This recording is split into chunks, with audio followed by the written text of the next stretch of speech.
Alrighty, so playing pause 5. I have no idea what I'm doing on pause 5, but you know, we're gonna do our best out here. What the hell are you talking about? Here I come, baby. Probably gonna be going Flame Break level 1. The slow on Flame Break is just incredibly nice. Yep, I got it. Heat wave coming. Keeping my knees in the breeze. 30 seconds to batter. Healing out. Grenade. Hell yeah. This is gonna sting. Sorry. We can fight, Yellow's coming. TA.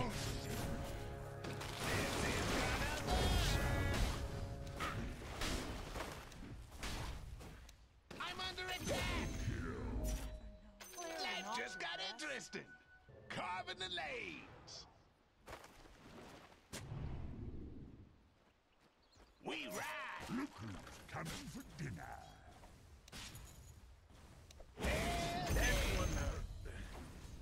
Death from above. Alright, cool. What a ride. Alright, so with that being our start, we're pretty much just going to be hitting the Underlord as much as possible, trying to zone him here. I also forgot that when I play Bat Support, I still like going double Bracer. Especially when we have a good start like that. The stats just make it so... Also, what am I doing? Why did I place a sentry to unblock the big I'm so used to the offlaner mentality. Whatever. I don't want to talk about that one.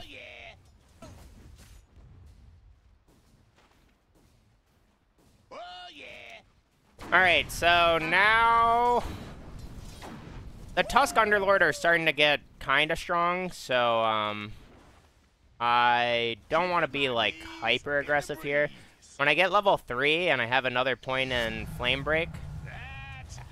well, I think I'm going to put another point in Flame Break. I have not decided yet. Second point in Firefly also isn't bad. I'm under attack. There we go. Yeah, I just like 2 points Flame Break more. The extra slow on it is way too good to pass up, in my opinion. Also, I feel like I see a lot of supports go for the 4-minute water runes and stuff like that. Really, unless the enemy support is committing to...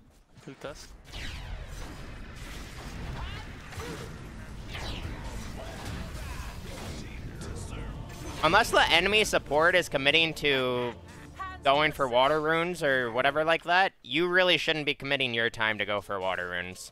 Because, like, if I left my carry solo for, even if it was just 30 seconds against two, like, Tusk Underlord, Luna 100% is going to be dying against Tusk Underlord. Got him.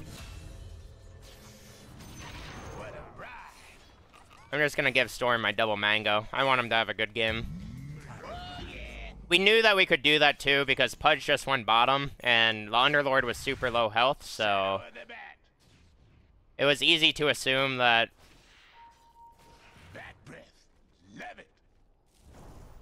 Underlord was going to die there. Power runes? Storm is not 6 yet, but we want to try and get power runes. So, while water runes are not very important, power runes, the 6-minute power rune is by far the most important rune in the game.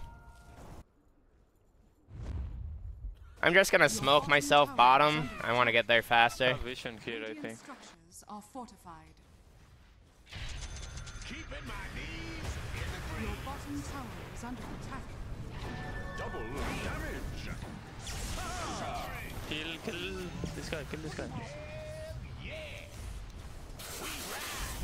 can cancel TP.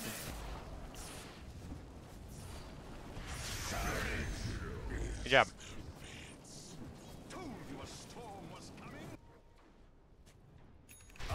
Gonna buy boots and some clarities to keep us up Bottom guys, look, look, look.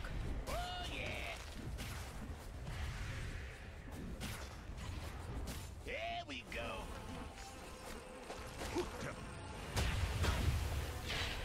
Shadow of the bat.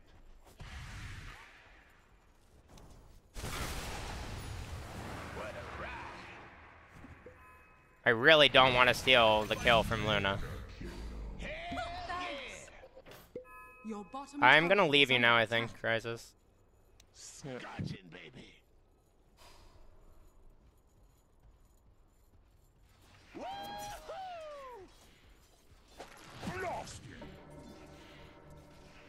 Yeah, girl. I'm not gonna say yikes. Peeling out. Mid? TA. Steady. I'm under attack. Yeah, girl. Blew the man down. Oh, yeah. I'm just gonna use this clarity on Storm. Again, we want him to have a good game. Look out.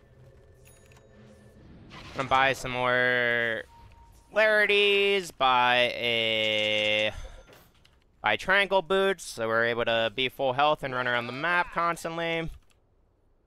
Looks like both Pudge and I did not get the Wisdom Rune, so I'm assuming Furion got both, as he is level 6. The enemy's middle tower has fallen.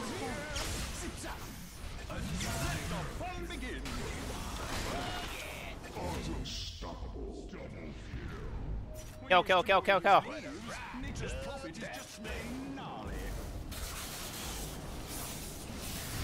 I'm under attack. Flames are right at your feet. Alrighty.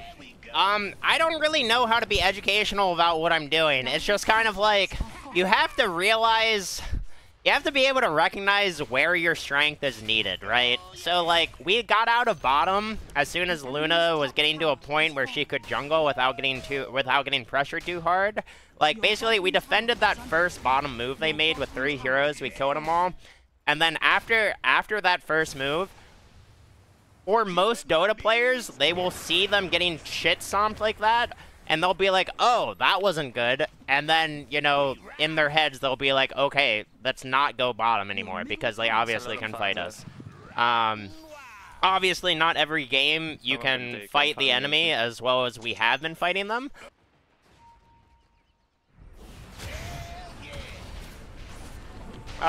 So here I'm probably just gonna get stats.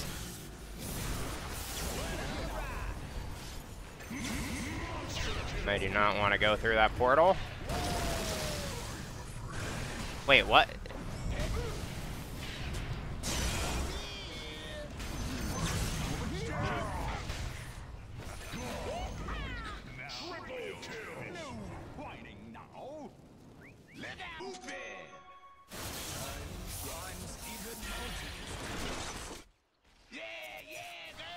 Rise us. I'm coming.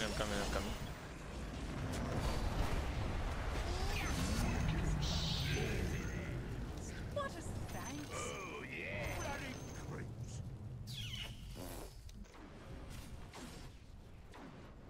Can fight. Yeah.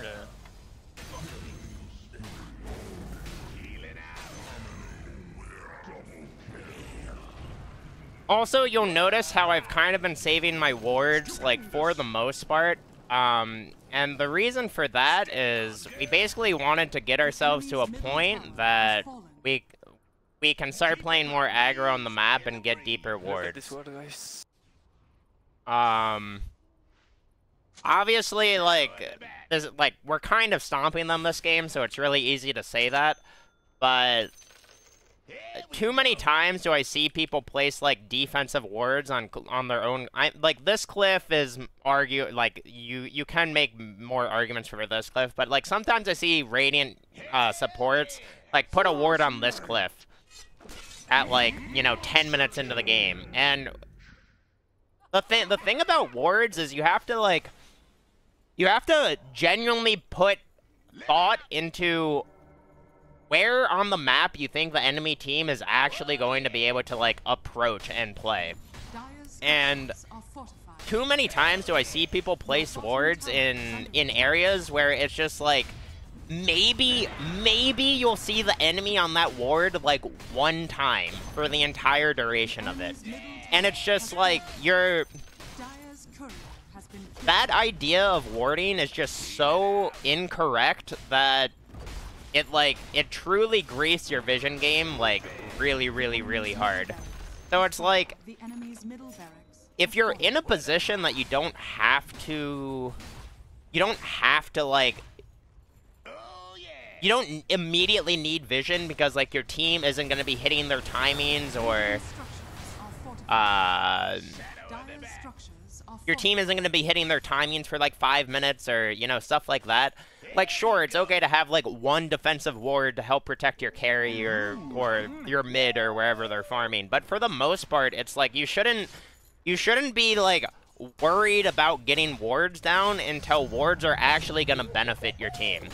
And that especially goes for cliff wards. If you are ever placing a ward on cliffs, the only time these wards should be placed, especially aggressive cliffs like this, is when your team is able to exist around the ward and protect the ward.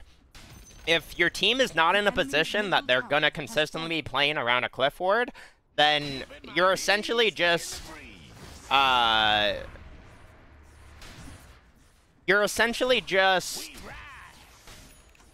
just handing over, like, ward XP and ward gold to the enemy, right? You're not really, like, you're not there with a purpose. You're not warding there with a purpose. And that's how you win with Pause 5 Batrider. And get 12k behavior and communication score. It's that easy, guys.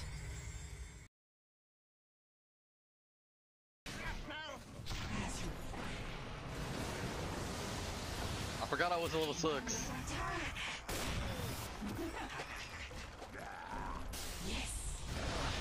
Oh my, alright guys, we might have to have a talk.